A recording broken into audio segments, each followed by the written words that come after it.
have you here with us. And just giving them a hand finger.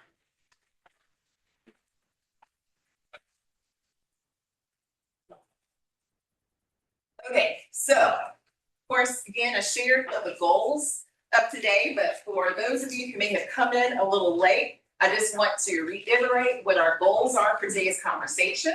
We want to give an understanding of the current housing crisis in Greenville, and it's really happening, of course, across our country. Understand current legislative proposals to address housing. And of course, I want to thank Amber for catching the mistake on your sheets. So if you have not changed it on your sheet, note that the eviction ceiling legislation is actually 4270. The CDC tax credit is 4164. So I think those two may have been mixed up on your sheet. And the religious institutions housing H 3458. And really excited that there are some Senate versions of some of those legislation proposals as well. We also want to highlight the power of collaboration, in particular between our legislators, our state and local agencies, our religious institutions, our local nonprofits, our developers, and as Julia kicked us off with a great example, the residents, all of you. So this is all about how we collaborate together to take meaningful action. So with that, let's talk about what we're currently experiencing. As I shared with you, I had personal experience with two friends experiencing, housing insecurity at the same time, and the struggle that they had trying to find housing in our community. And so that's why this conversation is so important to me in particular. But I'd love to hear a little bit from you in your words, for you to tell us about your role within your organization or as a state leader in addressing housing in our state, and what draws you personally to this work. And Robert, do you want to kick us off with that? No, you go, Robert. So, housing, we administer roughly 15 federal and state programs that provide financing and assistance to facilities here. We do that with a small footprint. We have about. Hold on just a second. Sorry. Just the mic's not working or it's not close enough for folks. Turn it up maybe. Is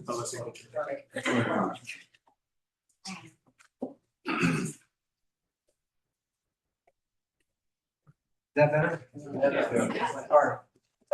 So at South Carolina Housing, we administer about 15 different federal and state programs that provide funding to individuals in development here within the state. We do that. We have 147 full-time employees that administer all of these programs. And which I'll talk more about those in more detail as we go through the questions. But one thing that really makes the difference to me about what we do is the impact that it has on people's lives. Knowing that they have a safe place to call home, it's hugely rewarding and makes me feel good. It makes me get up in the morning and feel good about coming to work every day. Thank you. You were supposed to go longer than that. Thank you for having me today. And then just like we were talking in there, I'm here to learn as much as you are. It's one of those things. Being in the state senate, DC, it's kind of like sitting on the LCI committee, labor commerce industry. We get the board members that go to South Carolina Housing. They come through us for advice and consent appointed by the governor. So we put people on there, hopefully, that are the real leaders. Great thing is when I went this week and got somebody to give me a lot of information on housing, they said, well, there's a great guy over there, Robert Macdonald. He's doing great things. So that's no different than anything. It's about leadership, and leadership in the right areas will make great things happen. If that's South Carolina Housing or whatever it is. Good members on the board. Todd Lateef is not here today, but he's chairman of the board there now, and he understands the company. He's a banker, but he understands the need. He does a great job. That I like taking a little credit because he was one of those that we first interviewed when he went through for advice and consent. The other thing we do obviously is possibly fund money. Great thing is they're pretty self-sustaining as an organization. Last year, I think you said we $5 million, but it's used for first time buyers, down payments on home, things like that. And so there's a request to get more of that money this year. And so hopefully we'll be able to get that through the budget. The House will start on their budget next week, 2 weeks from now, and then we'll start our budget in about a month from now. So all that, and then session is over at the end of May. It was probably 4 years back, I think, maybe 5, it's hard to think, but I was the primary sponsor of the bill for really Greenville, city of Greenville and other big larger cities to be able to use the accommodations tax to be able to use for housing. So those little pushes, and it wasn't an idea I came up with, but it came from having a group of people come in and say, this is what we need. It was really the city of Greenville. They came and said, this is what we'd like to do. And once they explained it to me, we were able to put the bill together and get that through. So that's kind of my view on what we do. Bill, she's talking about, I mean, the great thing is the delegation, the room works great together. Wendell, I was with him Wednesday in the House. He went over to the House to hear the American Legion, head of the National American Legion speak. And so I was sitting with him, telling him I was really mad he wasn't going to be here today. But he's got a lot of good things going on. And we do, Jason Elliott will sponsor the bill on the Senate side. And I'll add my name as a co-sponsor on that. And you try to do that, you have the same bill going through both sides so that hopefully one of them will get through the other way faster, and then you don't have to do twice the work to get a bill through. So I'm here to learn. I appreciate y'all being here, and obviously you're concerned for our community, and thank you.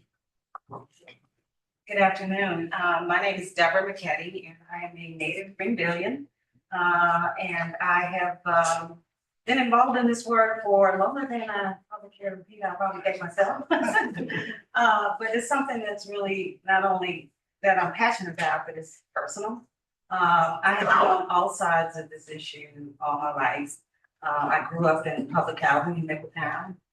Some people may remember Billcrest, which later became Jesse Jackson Townhomes, and now we have a wonderful Hope 6 project that is on that footprint. But again, experiencing some of the struggles that our family went through and making sure that we had adequate housing was, just something that was upfront, close, and personal for me. I remember we bought our first house in Crosby Circle, and what a difference that made in my family. I was in my teens, and it was me and my sister, and really the game changer, buying our first house and allowing us to be able to go to college, made in our family. So again, I know personally, as from lived experiences, the differences that having affordable housing can make in a person and a family's life.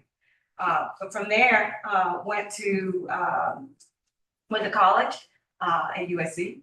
And from there to Texas, where I really got even more immersed in this work around community economic development, working with neighborhood grassroots organizations to build from within and build their communities.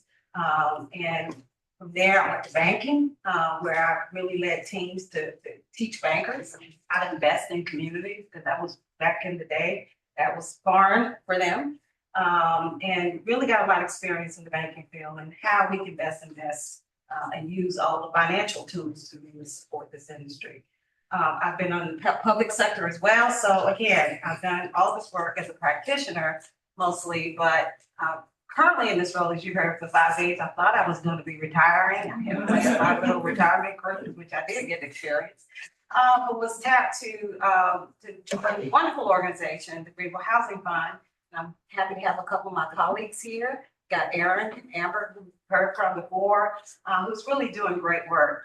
For those of you who know me for a long time, right, Princella, you may recall I've kind of been a pioneer in this space. When we first started talking about affordable housing in Greenville, I was tapped to lead a study to really look at how we could further affordable housing efforts here in Greenville, work with United Way, Minor Shaw and I partnered to really start the first Greenville Housing Fund 1.0, which did a lot of great work. And I can tell you our housing work at that time looked different from what we're challenged with today. Our goal then, we had a lot of substandard housing in our special neighborhoods. And our goal through the first Greenville Housing Fund and that work was to really focus on those neighborhoods and trying to make that housing better for the residents who lived in those neighborhoods. How do we build up those neighborhoods? So a lot of what you're experiencing today was some of that early work that a lot of us invested in with our neighborhood associations, partners, the city of Greenville, the United Way. Again, the collaboration that I've heard, the big C word, has been demonstrated in this community for a long time. Well, by the time 2016 rolled around, we noticed we started having some huge growth spurts. All of a sudden, Greenville became the place to be, and we started seeing an influx of people wanting to move here. Housing choices were limited. The missing middle, or people who could probably afford more housing, there was an absence of that housing in the market. So our supply of what we call affordable housing at that time, where rents were around 500, really started getting bought up by people who could probably afford more housing. The options weren't there. The other option was to start living in some of the luxury condos downtown, which were, $1 million plus. So that wasn't an option either. So I think what we learned when we did that study in 2016 was, we got to look at all the housing needs across the market. Because if you don't keep your eye on the ball with the whole housing market, then and just look at affordable housing, which we did at that time, it can still, market conditions can really impact where we end up with affordability. So the big issue now, and we're still struggling with, is housing affordability. And as you know, we should not be spending more than 30% of our household income on housing. And I dare say that a good part of our population, whether it's middle class, low income, or whatever, spending more than 30% on housing. Right. So this has become a crisis, I think, not just for Greenville. It's a crisis in the state. It's a crisis in this country. The thing that scares me the most for South Carolina is when I read that we're the fastest growing state in the country. And we hadn't even figured this out for the people that live here now. So we got more people coming. So Ross, I wouldn't want to be in your shoes thinking about how we solve some of those problems. But I know we've got some good work on the ground that I think we can build on. I love the work that Greenville Housing Fund 2.0 is doing. We're being flexible, we're pivoting in the role beyond just providing financing and equity investment and financing. We're co-developing with private sector and trying to make some of this housing on the ground collectively, and not just through us, but collectively, our partners. We put 5,000 units of new and preserved housing in Greenville since we really started this work together. So when we collaborate and we work together collectively, from our public officials, making sure the financing is available. I love public-private partnerships all day long. I love having the private sector engaged in this work. We need them. I saw a lot of that work in Texas and Atlanta and larger cities that I've lived in. And so we clearly need to hear them. They're telling us, we need you to be more efficient. We need to be able to, if we're going to go out and leverage our personal and business finances to do deals, we need to be able to get through these processes. So I think there are a lot of things that we can work on collectively. But I think for me, collaboration, public-private partnership is the way to go. Thank you. Thank you for sharing it. So I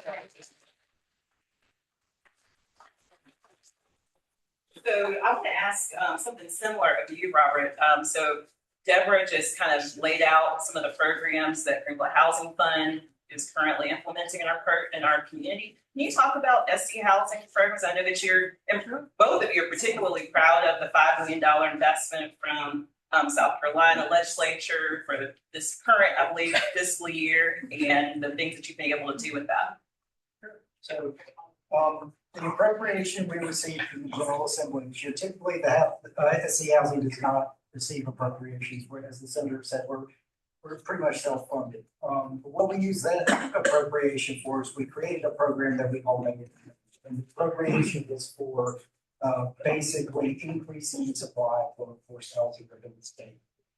So what we did is we put out a request for applications across the state and we partnered ultimately with 5 builders. And their names you might recognize: D.R. Horton, who I think is the largest builder in the country, McGuinn Construction, Oaken Avenue, which is in Spartanburg, the Rock Hill Development Corporation, and then Gainey Construction, which is in Sumter. And what we've done, what the pilot program is it is to build single family residences, maximum square footage or minimum square footage of 1,200 square feet, 3 bedrooms, 2 bathrooms. We're going to be able to do 130 homes all across South Carolina. There's going to be 15 in Spartanburg. Spartanburg City and County partnered with Oaken Avenue, and they are going to build. They've contributed land in those cases to help build those properties, make them affordable. Rock Hill has done the same thing with the Rock Hill Development Corporation and a builder that they work with. Gainey is going to do 15 in Sumter. And then D.R. Horton and McGuinn combined are going to do a total of 85 homes. I forget without looking at the documentation, it's at 45 and 40 or whichever it's total 85. And they're going to be spread out across the state. Some are going to be in Somerville, Orangeburg, there's going to be some in Richland County. They're looking at some in the Florence area, rather at this land here up in the upstate. So they're very excited about it. And as part of this program, we're going to provide $25,000 in down payment assistance to the home buyers, and that's a forgivable 0% interest, 0 payments. That's forgivable after 10 years. So I forgot the important part. The maximum selling price of these homes is going to be $200,000. So with that $25,000 in down payment assistance, it's going to be very helpful to the buyers.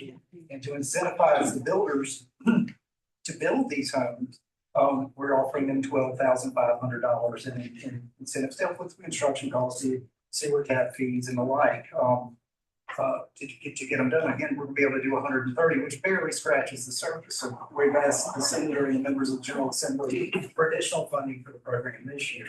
But there's a lot of excitement about it. One of the partners that we have, McGuinn, has said that there's many of these houses. It will also be able to offer a better interest rate to the buyers if they come through our small programs that we have within the agency and offer a lower interest rate. Then they would be able to get it at a rate. So we're really, really excited about it. And then, of course, I can go.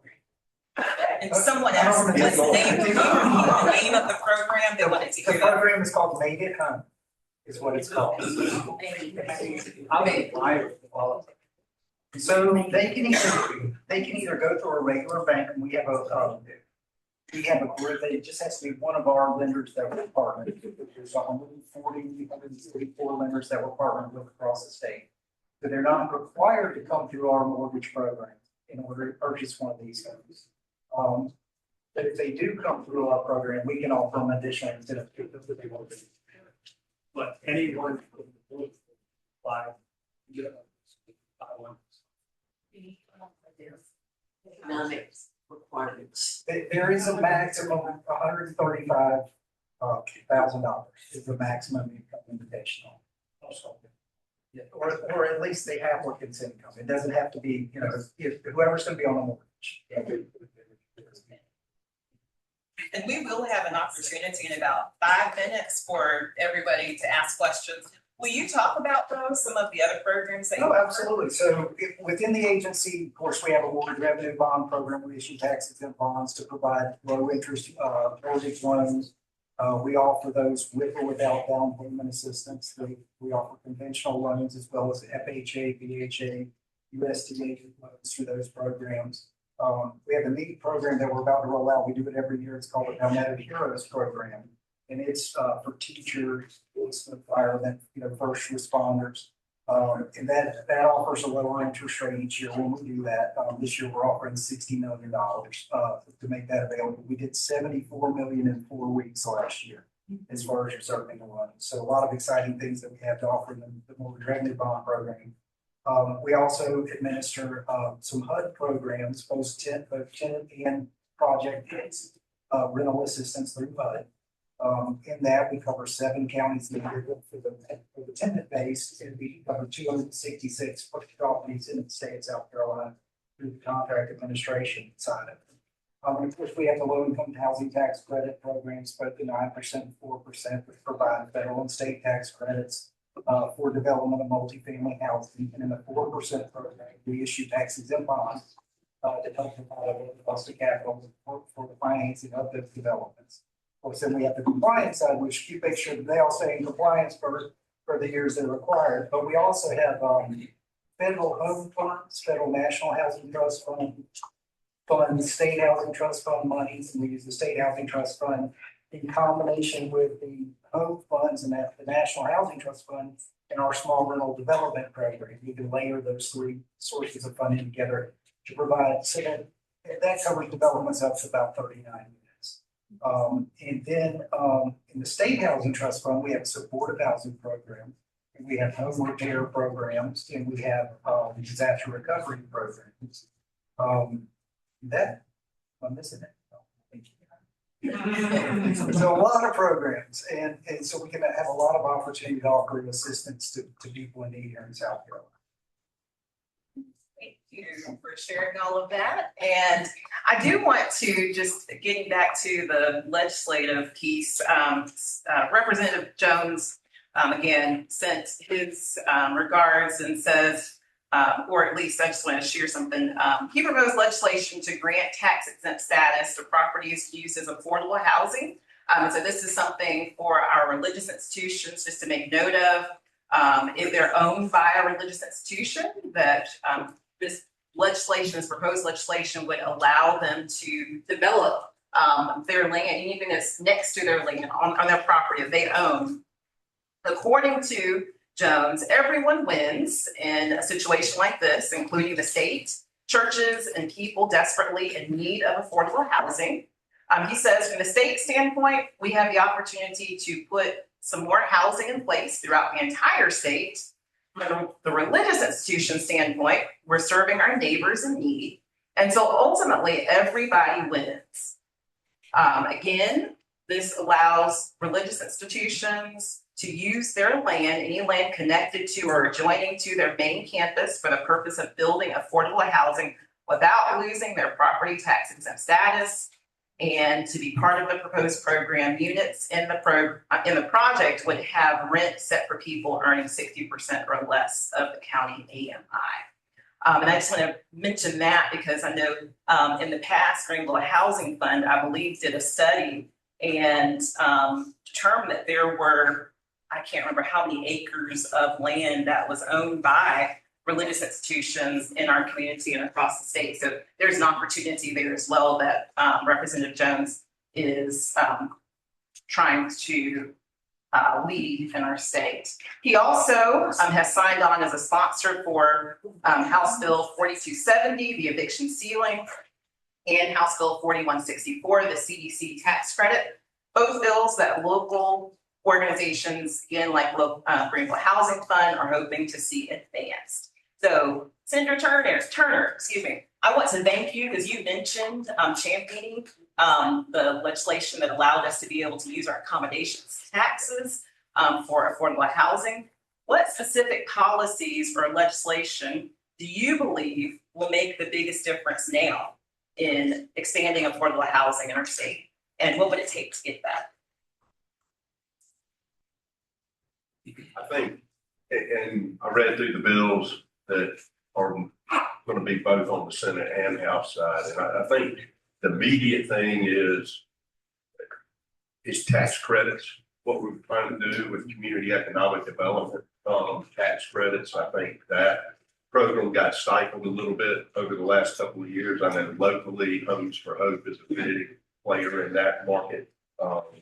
We've also in the past given direct money to statewide Habitat for Humanity, those type things. I think the bigger thing is just freeing up, like you said, public-private partnerships and making sure, I mean, these private companies want to help, but at the same time, that they've still got to make a living and make money. That's their job. And so it's giving them the tax incentives to focus on this, really the biggest place, which I think too, the eviction, that's going to help in that Jason Elliott, I think, is sponsoring that on our side.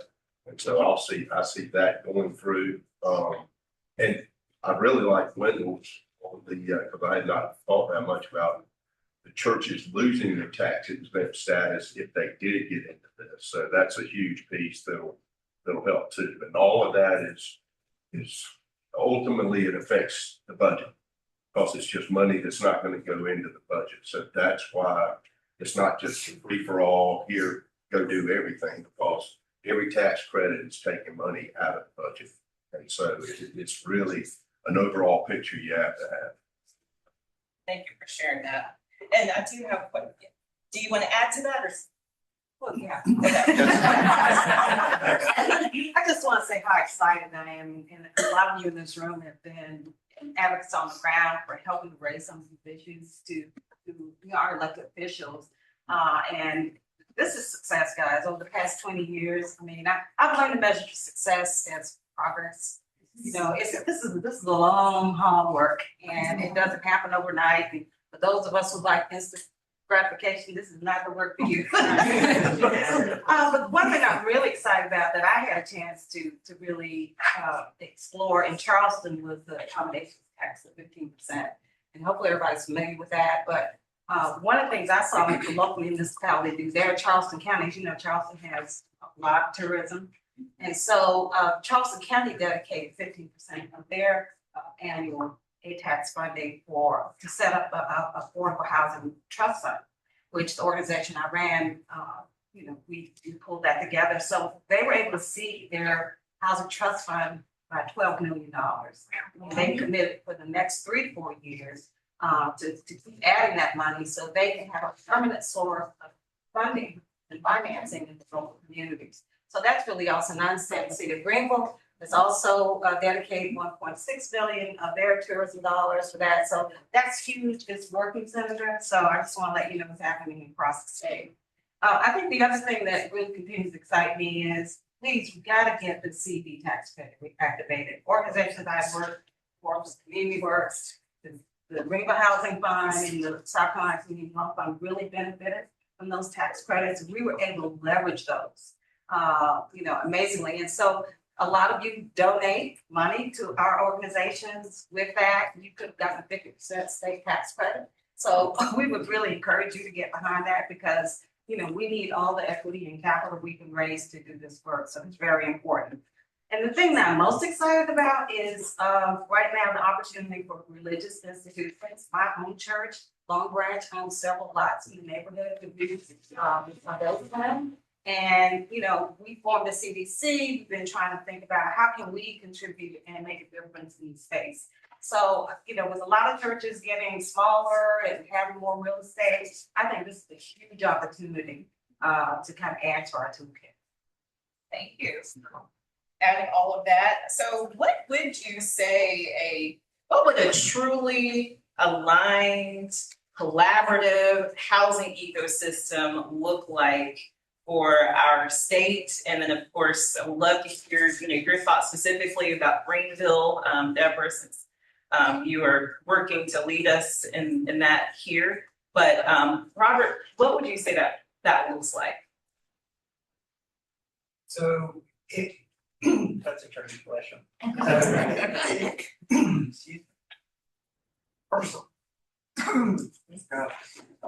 So initially, everyone would have to recognize that, there's differing needs everywhere, but there's needs across the state. And there'd have to be a consensus about the prioritization of which households get served. And then of course you have to balance that the needs and the prioritization with the available funding. But it wouldn't stop there. It would have to be a continued conversation and education, as well as support and solutions from both state and local government in order to make it successful.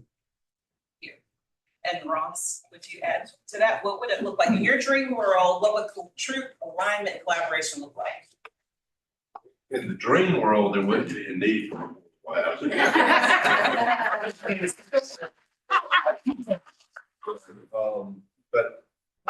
And I'm still sitting here learning as we're going along. I do think and we talked about the needs, and so just so you kind of understand what we go through. Tuesday was ALS day at the State House. And so I had 3 or 4 people with ALS from District 8 come and meet with me and their needs and what they're trying to push me. Next Wednesday is Alzheimer's Day at the State House. And so they'll be there pushing, and as someone that's been through and still has good friends my age going through the early onset, it's one of those things that it's another tug at your heart kind of thing. And how can you do it? And how can you help these families get some relief from taking care of these people all day long? So when you talk about needs, yes, affordable housing, but there's so many other needs in South Carolina for its constituents that it's a good balance. We have to figure that balance out, and it's I think the perfect thing is just what we're doing here and talking and coming up with discussion, getting people to understand the need for what all the needs are, affordable housing, especially. I mean, that's kind of, my daughter, I grew up here. I went to Sarah Collins, Beth Middle School, and J.L. Mann. My kids went to Sarah Collins, Beth Middle School, and J.L. Mann. Now, my youngest daughter is teaching first grade in the same classroom. She was in first grade at Sarah Collins, but she can't afford a house. She's rooming with 4 people in a house just to be able to get by. So it's one of those things. Yeah, she had a college degree, she got a job, but in Greenville, you can't afford a house right now. And so that being, I said, we need to get married.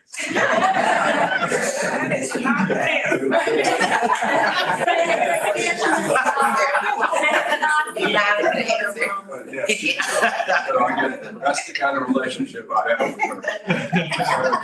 But yes, and we were joking about it back there about, they're, out from under my payroll. Well, I think they're out from under mine, but their bond still keeps them on somewhere. But it's really just communicating, figuring these things out. And the nice thing about what's going on right now is some of these companies and some of the cities and stuff do have land available. It could be a tear down house to rebuild something nice and new.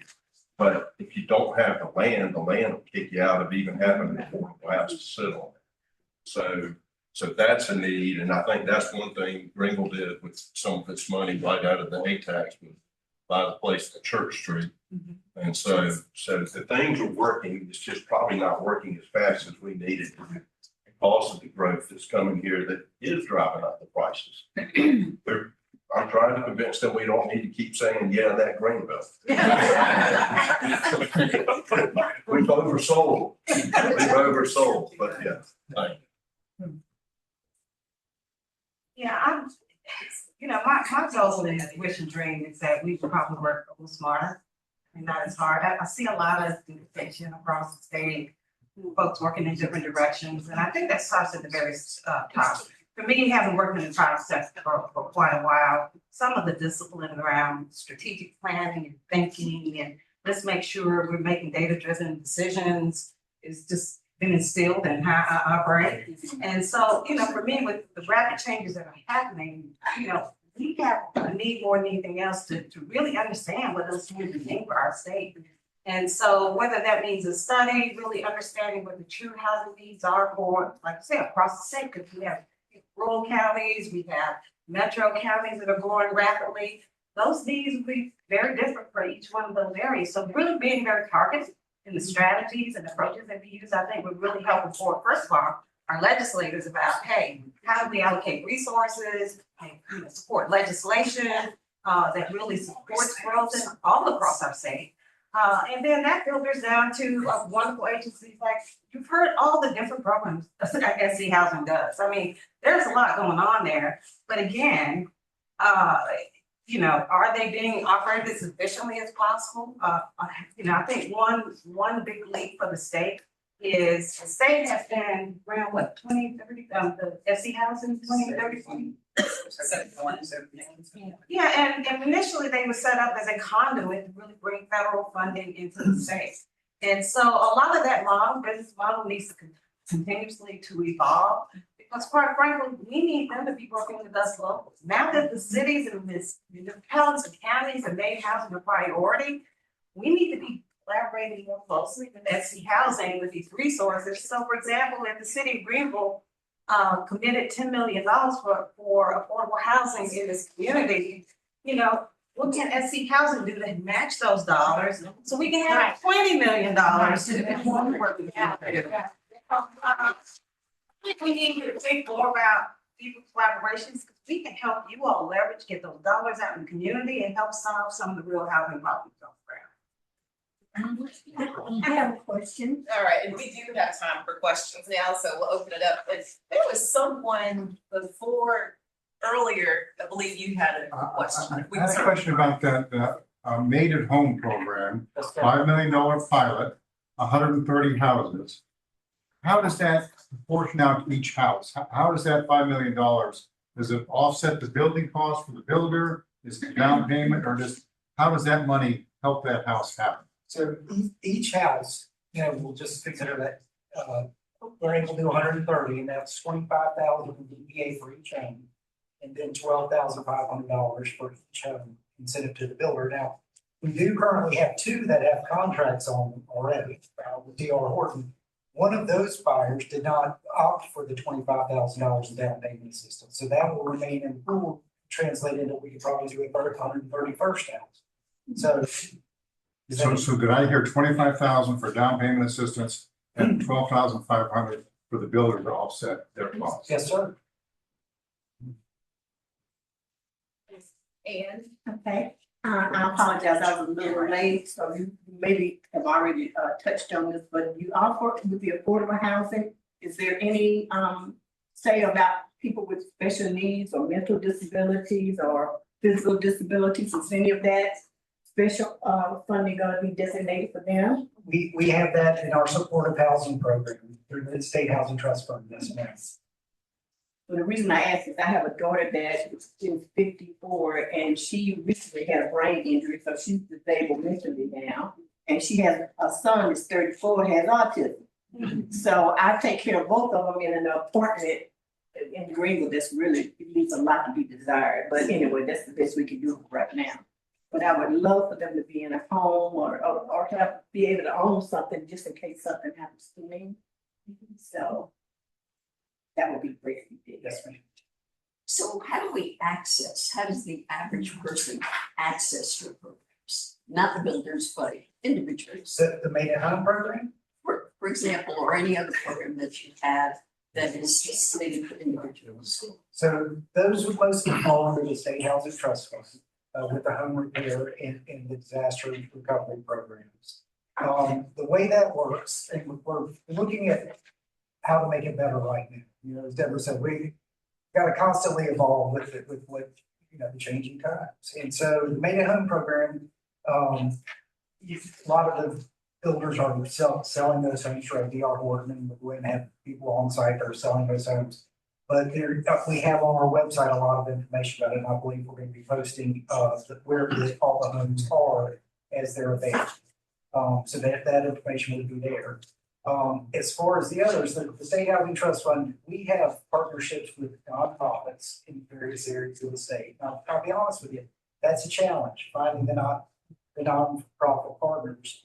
And we work through those nonprofit partners to identify the people that need the help and hire the contractors and the like. Now, as I said, that's the hard part, is finding the sponsor. We have a couple situations. I'm in the Executive Institute, something that Department of Administration does. And one of the young ladies that's in that, it was very interested in taking, partnering up. I think they even are registered as a sponsor. But she told me, she said, Robert, we're having trouble finding contractors, and we don't have the staff to do it. So we're looking at right now and running the traps on how can SC Housing be a sponsor in the areas where there is not a sponsor, so that we can help, more effectively help the people who need within the state. I don't have the answer to how all that's going to work yet, because there's some things we've got to work through, but our hope is to be able to get that put in place and and potentially even have a list of approved contractors so that, the young lady I was describing, they don't have to do all that legwork. We already have done it for them. So we're working on what we can do to make it better and more efficient across the state. Amy? Yeah, so, Senator Turner, I think that, you commented that you wished we didn't have to think about it. And I'm a perfect alignment looked like for you not having to have affordable housing. So that leads me to a fairly obvious question, which is, what do you think our state is prepared to do in terms of income? Because as long as we continue to make hundreds of millions of dollars of investment in tourist-related amenities and attractors for people to move here, and those sectors, their average wage in Greenville is $26,000 annual wage, we're going to have continued demand, not just from regular growth, but from the fact that we are spawning poverty level jobs every day. Wish I had an easy answer for that. My thought on it is always, I mean, it starts to me with education. It doesn't help the affordable housing situation, but I would rather people be able to make more money than $26,000. And so we have free technical college for every demand that we have in the state right now. You can go back and you can do whatever. One thing AI is not going to replace are electricians, plumbers, HVAC people, and those kind of things. And all of that is free right now at Greenville Tech. And getting people involved in those kind of things and raising their income levels has kind of been emphasis for me, and just trying to figure out how can we help them right where they are and not really help them to change where they are. So I don't, how you can afford, you can't afford that. That's at $26,000 a year, you can't afford to live anywhere just about. And so it is, it's a conundrum. I can't answer. I know we're doing a lot better job than back when you lived in Fieldcrest. Which I went every day to Batt Middle School. And so I think we're doing a lot better job in just building self-esteem through the housing that they're getting now. And self-esteem, I think, is huge, but outside government is not going to end up coming in and building, and owning all these houses. I think the nonprofits are still a huge piece of this, especially in Greenville where they're so. And churches. I think churches have lost a lot of, not just. I'm hearing the housing fund has these to go make repairs and build ramps. Well, there's all kind of nonprofits that will go out there and build ramps, handicap ramps for free. But it's just kind of getting people in touch, and most of my time with constituent service is just trying to help people navigate the state, and how to get somewhere, how to get housing. I wouldn't know where to start if I had someone who came to me and said I have affordable housing need. I wouldn't know where to start other than I have Deborah now and tell me where to start. But I probably didn't answer your question because I wish there was an easy answer, but there's not. With making $26,000 a year is going to be tough on you. So you don't think there's any hope of changing our minimum wage? I would say changing minimum wage is just going to end up increasing other costs. It's just the fact that you just automatically raise the minimum wage. I'd rather raise what you're getting paid by going back to tech school. Being a welder right now, went back and you can get a 1-year welding degree, and you can be making $80,000 next year, and there's not enough of them. There's HVAC people. You can be making 75, even 100,000 now. That's an HVAC person. 1 year's training. And so that's kind of the emphasis I push is let's change your situation as much as you can. Respectfully, hand, Pat, I believe, and Right then- here, Yes. she was first. Okay. All right, and then over here, and then if there are any questions from online, we'll take those. And then we're going to wrap up, but we will have time with all three of them. So even if we run out of time for your questions, please know that they'll be here for a few minutes afterwards. And we also have their numbers and their email addresses.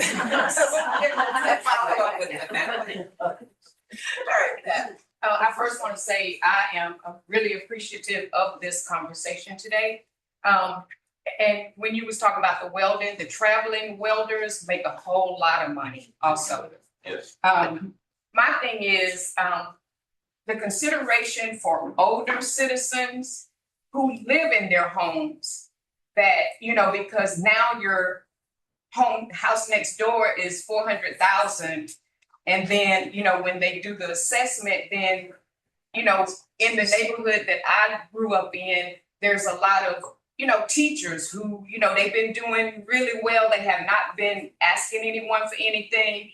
But then now when the assessment comes again and their taxes are high, and yes, last night I was at a community meeting and someone even brought up there are a lot of, people that live by themselves. They're even concerned they don't even have the money to afford like alarm systems, to pay for that. So is there something, a consideration for older people who, to keep them, because this is still affordable housing. It may not be, people that don't have a house and we're gonna put you in a house, but what about the people that already have a house? So the great thing is, Senate 2 weeks ago passed, and I was a co-sponsor on the bill, raising the homestead exemption 50,000 to 150,000. Okay. It's going to be a $300 million hit to the budget, but we know it's going to hopefully keep people in their houses. Okay. We still have to wait on Wendell and then we pass it on the House side. but that's been a real concern for ours, and we went back and forth in that debate. Where is it 65? Why, is it 65? Should you lower it down? Then there's also the other thought that we need to also take care of the young people. And how do you do that? Can you extend this exemption to people under age 30 so they can get into a house and get started? We just passed another income taxes bill this week that lowered the income tax to 5.21%. That's going back to the House. That was another $310 million hit to the budget. So we only had $733 million in new recurring dollars coming into the budget this year. And we just cut $600 million of it out and put it back in people's pockets. So could you tell me that bill number again? Which That you were talking about, the offset? Homestead, Yeah. I'll have to get that. Oh, okay. I thought you said. It's like roads. I don't know the number, but. That's okay. I'll write what you said, Bill, on there. I'll look it up. Thank you. Senator Turner, thank you so much for your co-sponsoring of the bill that Senator Elliott is going to be filing on the Senate side for eviction records. Yes. We're very hopeful that legislation will get signed into law this year by our governor, as it's really important that people who suffer from having eviction filings don't have those filings on their records forever. Never. Right, exactly. So thank you very much for that. In addition, I want to respectfully point out that I think that Table 301 group doesn't really need a lot of welders in the kitchen. So, but we do need, right, to take care of those in our community who earn at 30% or below AMI. And I've been working on housing issues through Goal of Justice for the last 4 years. And we've been told over and over again that developers just can't build housing at the 30% or below AMI. So I'm really interested, and this may not be for you, Senator Turner, but for others on the panel who may have some insight into how that might change, that we would be able, because that would meet I also have a school teacher daughter who can't afford to live in an apartment in Greenville without assistance. I'm really interested in that. I mean, at least we can get her an apartment, but there's so many who can't. So is there anything we might be able to learn about that situation? If it's okay, I'm gonna let Marty Holloway, our Deputy Director of Programs, speak to that and how that might be helpful. Hi. There's actually a federal fund source, the National Housing Trust Fund, that South Carolina receives. I think this year we're projecting about $9 million coming in for NHTF. What the developers are telling you is true. A 30% unit can't keep the lights on. What we do with the National Housing Trust Fund is we layer it into our small rental development deals with other units at higher incomes, so it balances the revenue for the project. National Housing Trust Fund units are affordable at 30% or below for 30 years. That covenants for 30 years. So thank you for that. Thank you. Do we have any questions from Zoom? Nope. No, okay, and we had one in the back. Yeah, Robert, Tom Palmer. What is the, I know you picked out 3.1 million in 2025, which is fantastic. What is the size of the South Carolina Housing Trust Fund as of this moment? So as of this moment, I don't have the numbers in front of me, but if I recall the numbers from our Senate Finance presentation a couple weeks ago when we presented our budget, there was roughly at December 31st, about $125 million available in the State Housing Trust Fund. Of that, there was about 64 million that has not been awarded to projects yet. It was available for the disaster recovery program, the home repair programs, and the supportive housing programs. Okay. What, you starting out, and I've been working with South Carolina Housing since '91. Yes, sir. The efficiency, collaboration, this doctor collaboration that's sitting over here. It's critical. And your beginning stage could be an opportunity to really independently look at the efficiency of your operation. Compare it to North Carolina and Virginia is my view. I did that with the nonprofits. We definitely have a challenge to strengthen our nonprofits in the state, but this efficiency and collaboration to maximize the amount of money we have. When Home first started, you get an award, 18 months later, it was complete.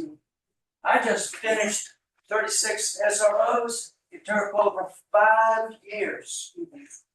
So, and it's not pointing fingers. It's kind of in the spirit of what Deborah's saying.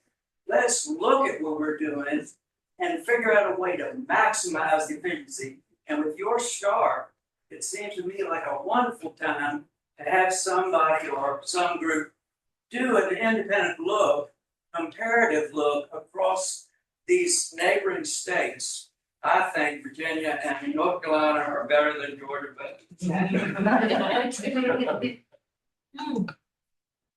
I can assure you that we are looking at everything. As a team, we're looking under every rock. Just because it's been some way doesn't mean it's the right way. And there's always room for improvement. Things I did yesterday, I look back at today, and I'm like, well, I could have done it this way and didn't get efficiency. We're absolutely looking at everything. And we welcome the collaboration. We absolutely do. So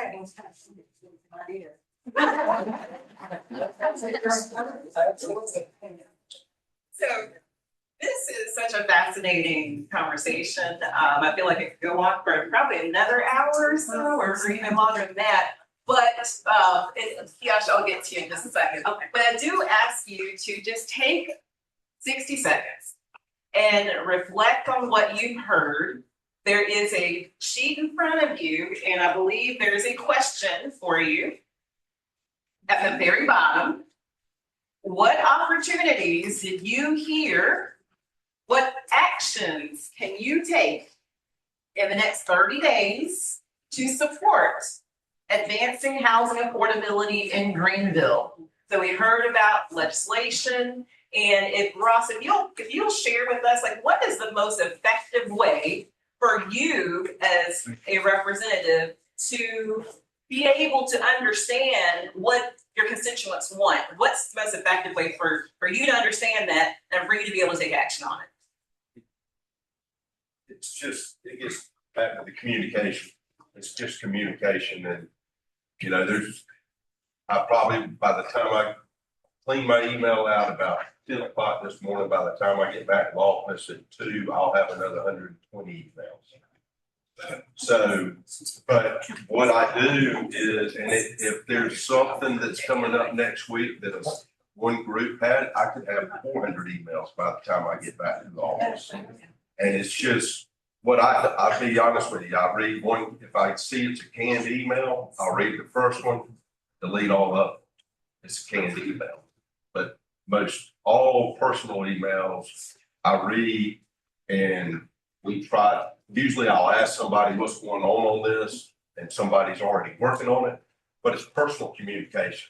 It's tough it's tough to return every phone call you get, but I get every message.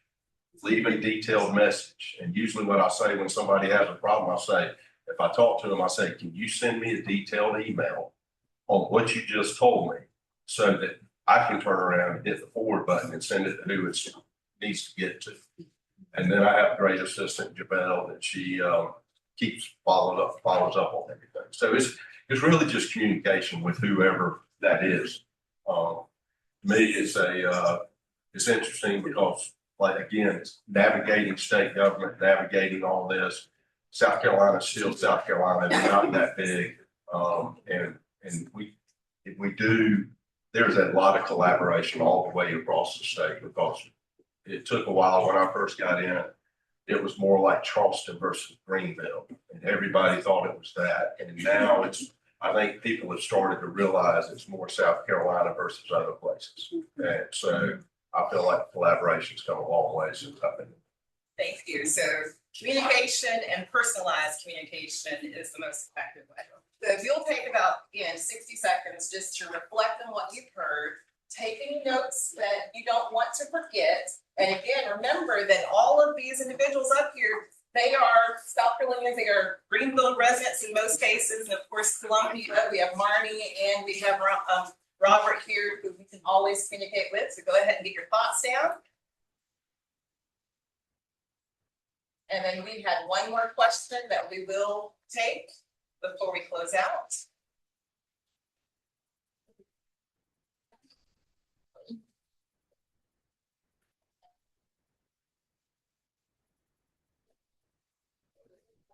All right. My question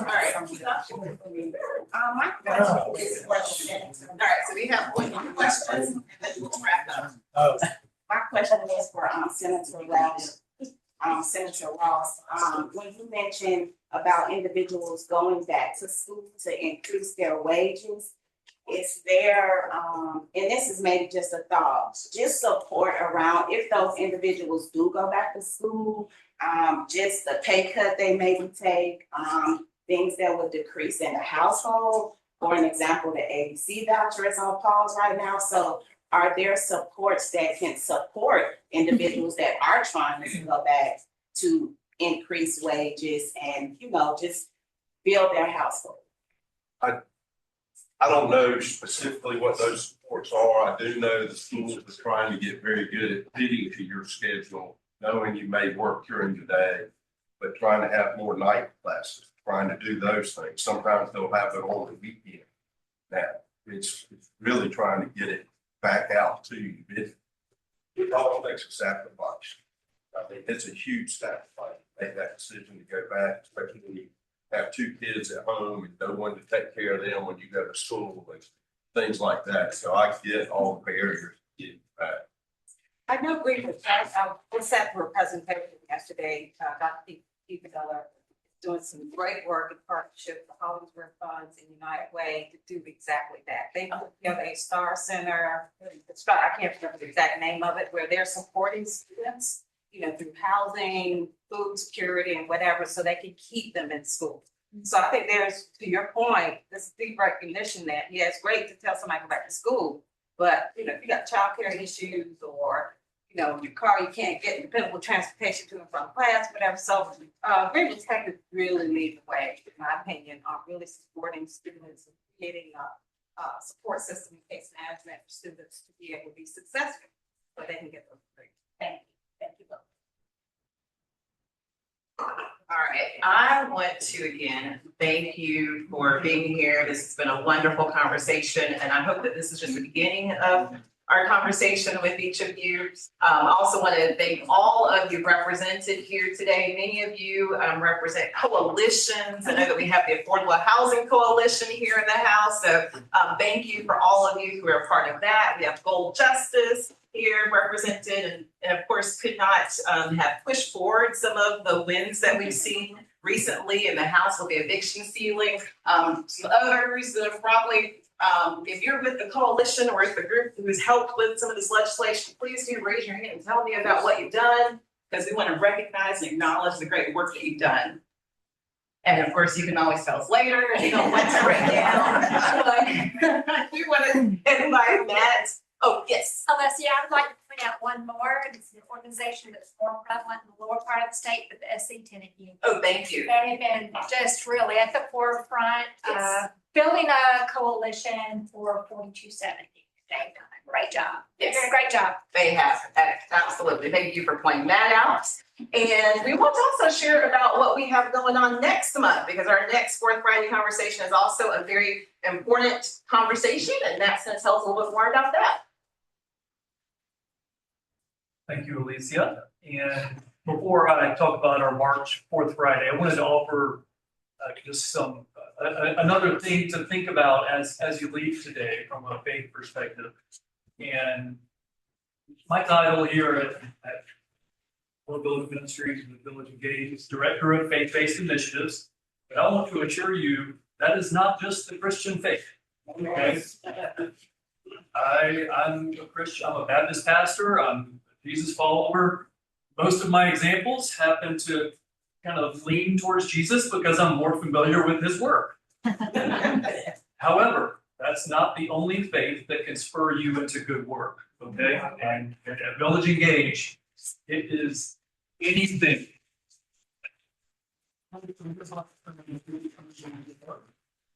Even if your faith is simply faith in humanity, that too.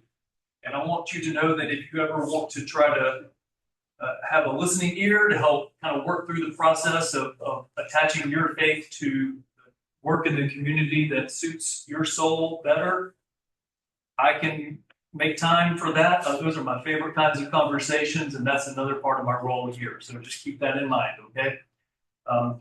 And speaking of faith, while I was sitting back there, and the question about a minimum wage came up, and I thought about, Jesus again.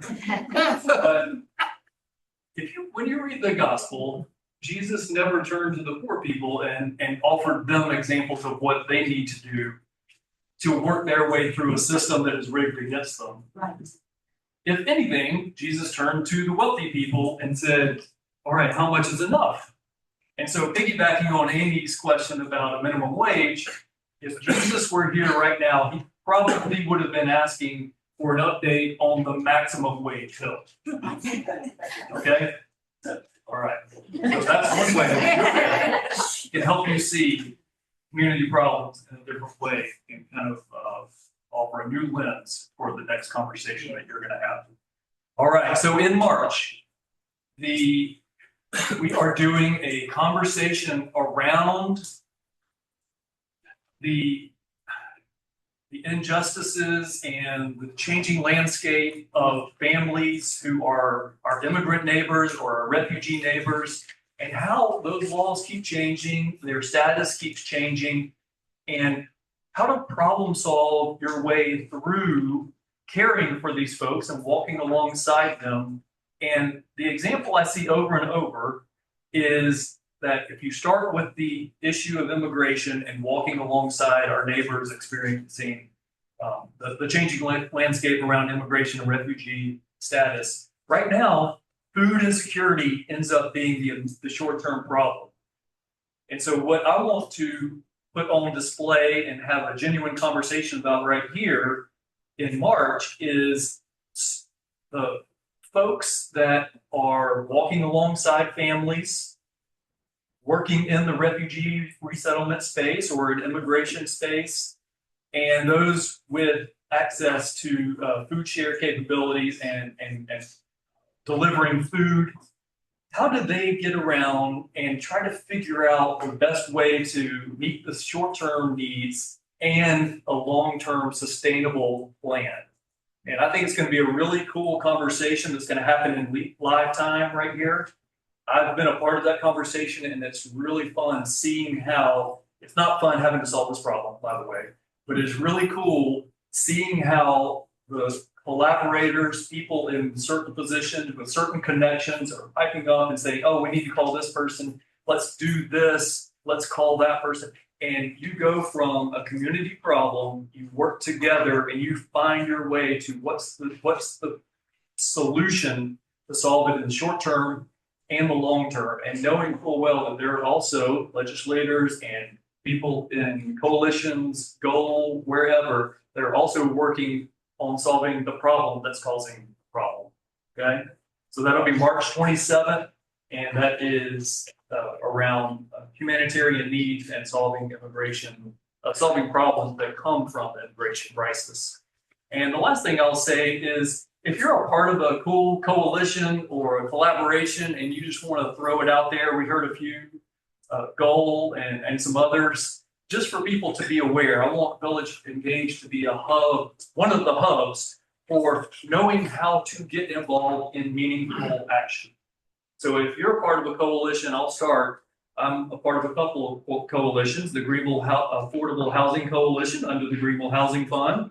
Amber and Amy are part of that. The Hosea Program, which is a rental assistance program, and the Faith and Immigration Coalition. Who else wants to throw out some others so we can do some Google searches later and see what's up? Just a coalition or a group? Lead Well 360. Lead Well. Mark? The MICA program, MICA is program. small loans and financial counseling. Yep. Greenville County Redevelopment. Greenville County Redevelopment, Roots and Research. Roots and Research. It's a small group that's coming together with the Living Well Okay. organization, so they're getting this group, it's called Roots and Research, and they're up and coming. And they're inviting people that wants to join to get in contact with Living Well. And go into the community, see what community needs are, and we do surveys. Oh, cool. Roots and Research. Roots and Love Research. it. And these are groups that you can kind of join, is that Yeah. right? Last I checked, you can't just sign up to join the Senate. There's some other steps involved. Is that right? Tom? This might sound like a weird one, but OSHA Lifelong Learning Institute. OSHA confirming there are more students in that program than there are affirmative students, 2,800. And there are really capable seniors. There's not enough people of color that are going to these classes that are costing $35 on things that can really make a difference in this community. We really need to realize we have an incredible benefit with that coalition. Always a great resource, yeah. Do we have a hub somewhere that all of these coalitions can be listed for people like myself that don't know about them, who've never heard of them? That could be something we look into. Do we have a website or anything where we can list them? I think we do. VillageEngaged.com. Yeah, that's a great idea.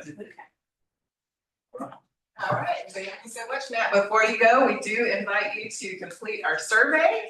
There is a QR code and a document at the end of your tables. We do ask that you complete that and tell us what you thought about today, as well as giving us some suggestions and recommendations for future conversations. So hopefully we will see you in March. Please do go ahead and register because the registration is getting full already for that. So please do go ahead and take advantage. We look forward to seeing you March 27th. Thank you. Well, I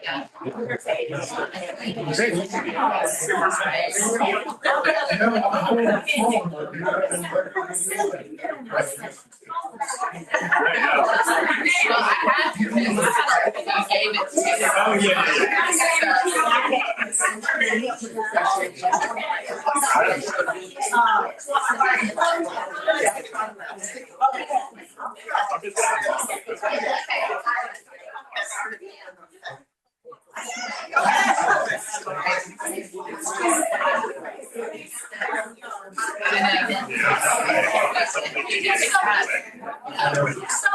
You all have a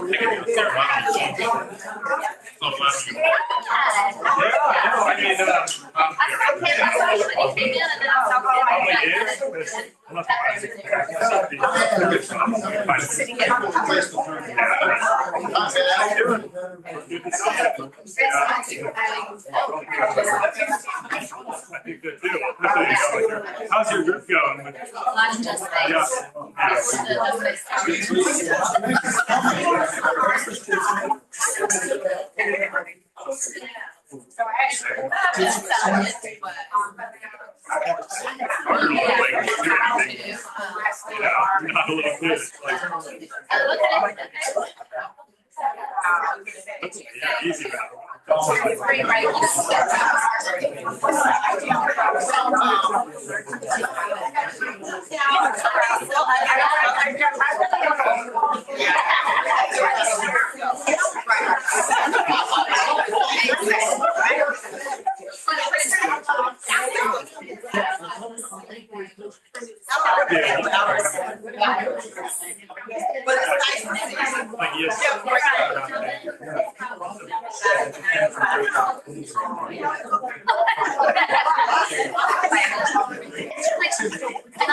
I know. Thank you for coming and making it happen. Good. How are you? Miss you every day.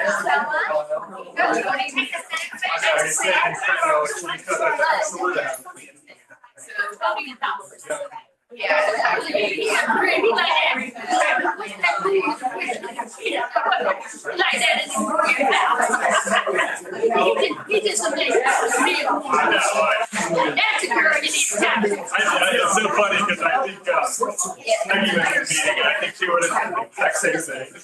You know, Mr. Peggy. We really got the same. She feeds my brain and stuff.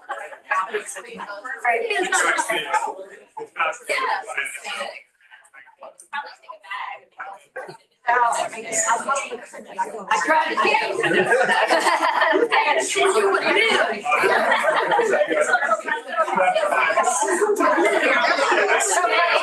We just got that part. I can go upstairs. We all trying to help me. We going to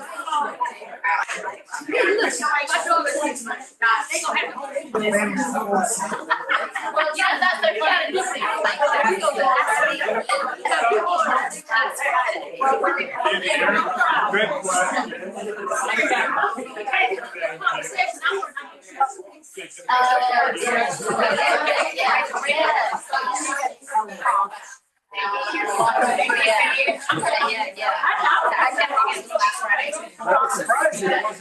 Oh, good.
always feel like we need another session.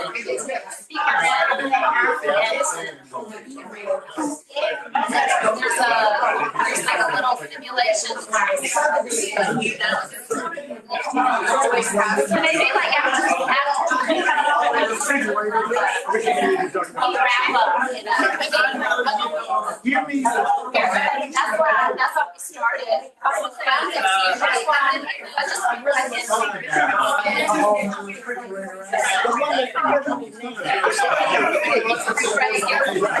after spring break, it's like a downhill. But yeah, we could definitely do like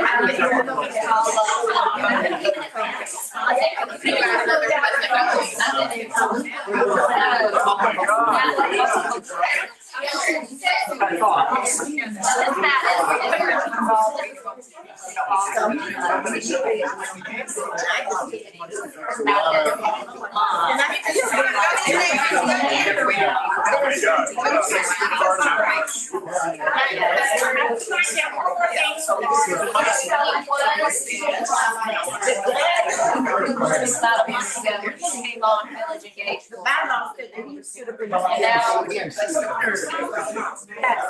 Yes. I mean, I just like you very much.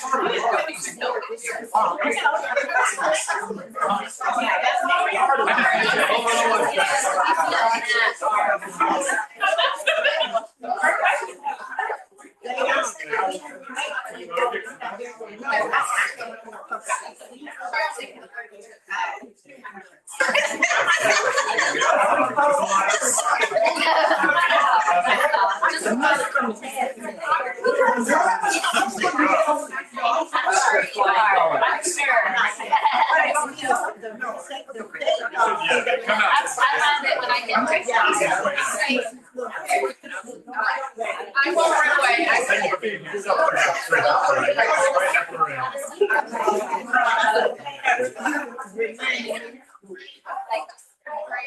About 2 years ago.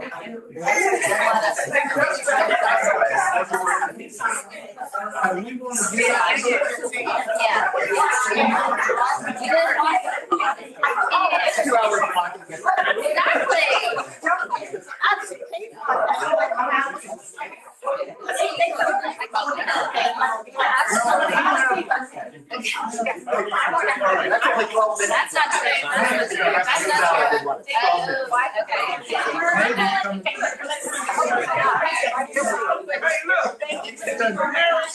I believe you were on one of the with the House of Justice stuff. Hey, Senator Dan, 1 minute. I'm the executive mobility, the parent organization. And we start to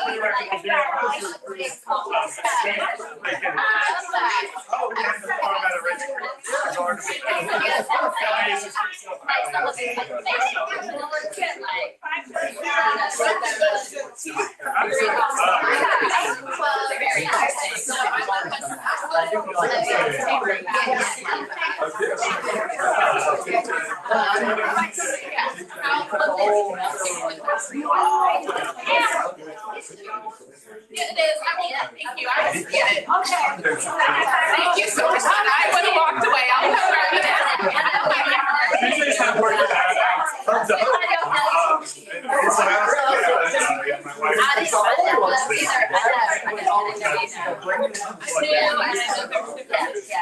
some to go. I know he wants that tax credit. Yes, I know he calls you. So, Good to see you. Thank you for coming. Yeah. I was like, this is not my quantity to not get from you. I know, I said a little bit.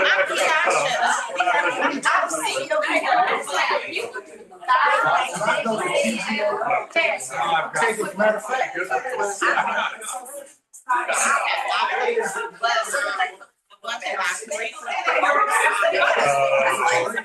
No, I was embarrassed because I was like, well, you sent me it from a different email the other day, and I was like, maybe I sent it to the wrong email. So, over my head. But no, Well, I was thinking about it, and my dad just got back from Jupiter. So I was staying down here. Anyway, I was telling about your grandkids' school. I was like, you know, I'm telling you, I hear about this private school in Jupiter. And it's just insane.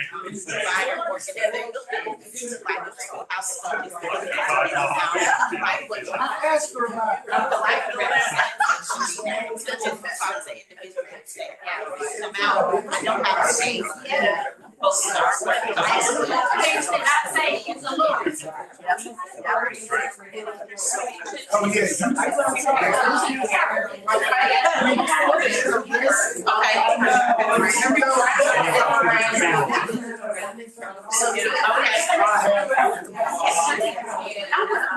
I will probably have that one.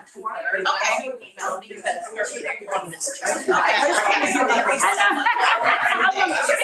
You make you. Yeah, you can do direct. I know that's right. I love your leader, by the way, earlier. I was going to give you a hoorah across the room.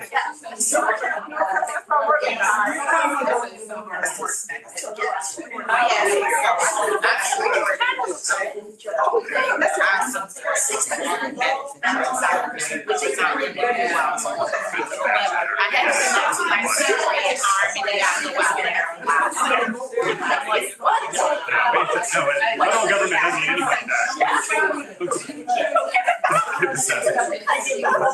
Oh my God. We're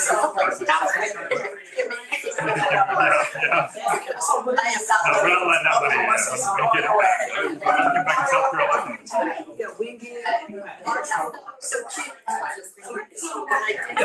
Get back and self-grow.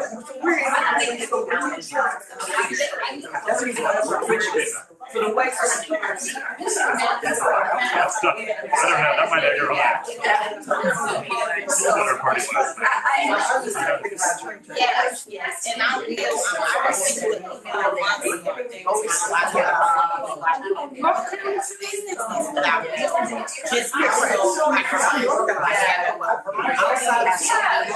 Oh, Joe, yeah. Their daughter-in-law works here. Yes. Well, it should be daughter-in-law. Yes, don't be done. I do all that. and that's the question I would ask. It's like we can talk about the property idea, and we're happy to do that, but it might be great. I think for this, one person.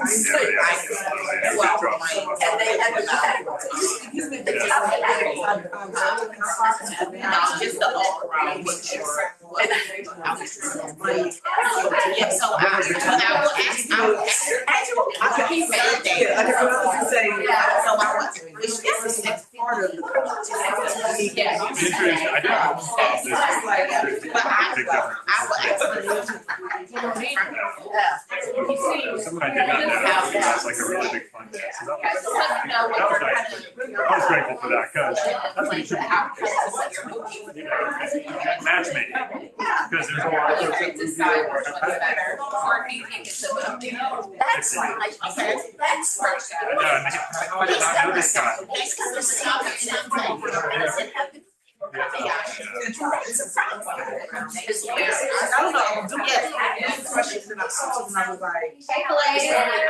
think it's right,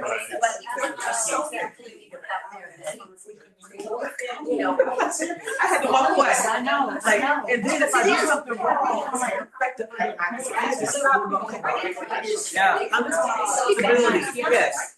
That was the thing. Before I started divvying up my nonprofit, we're the biggest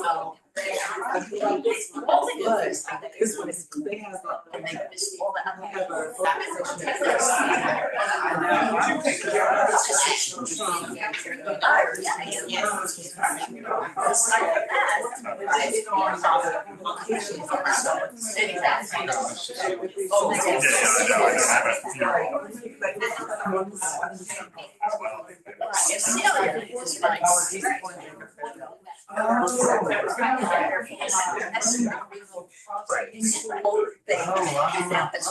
Yeah.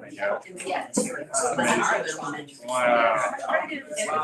That's like, I love that light. I love that you get in the weeds. How's the Huddle project moving? I've been talking to Donnie about it last week. You're not into housing, so I want to go show Deborah that. I don't think she's ever been here before, so I'm going to show her. Yeah, but there might be inflation that so much cost. I may have to come back with some more. But I brought this house that didn't help me.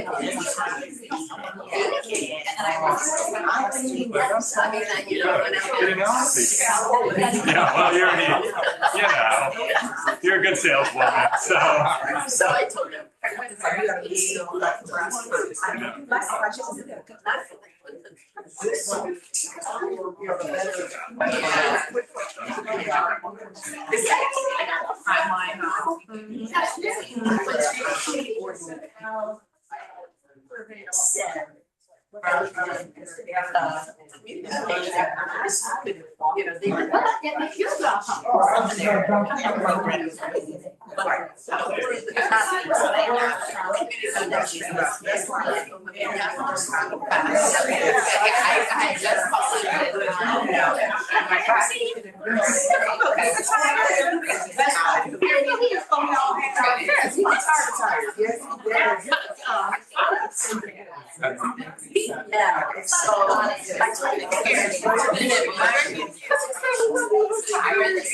then I know you have to do something.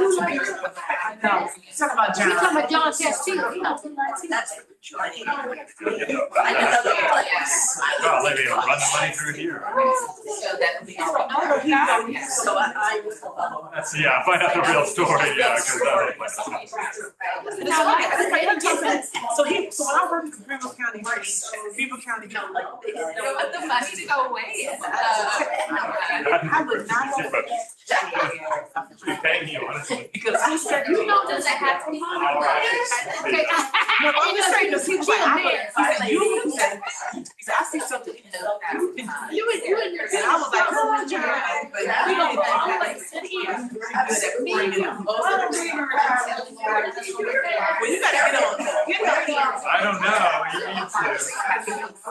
You need an easy job. That's what you mean. Right.